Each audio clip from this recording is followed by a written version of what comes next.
Morning everyone, yan mag-breakfast muna tayo. Itong suman na to talaga naman mag-e-effort ka ng one day. Kaya kung masabing one day dahil ipiprepare mo yung dahon ng saging, magkakahit ka ng nyug, tapos magbabalot, gagatungan mo ng ilang oras. Kaya sinabi ko na mag-effort ka ng one day.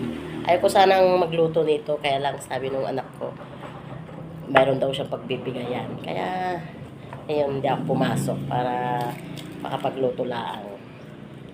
Sarap pang breakfast to eh.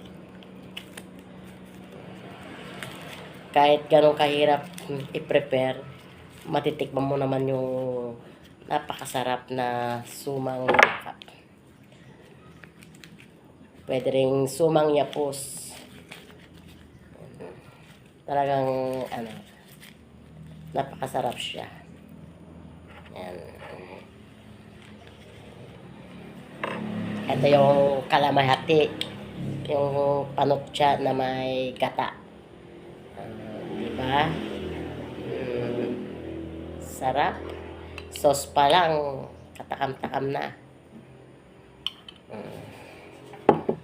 Mag-breakfast muna tayo.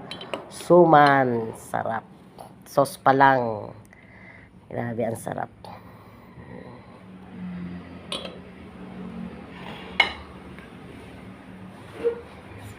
Sarap pagka ganitong makunat siya.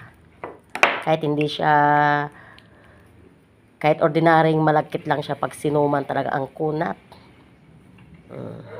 Yan, sarap. Sa pag-breakfast sa mainit na kape. Sarap.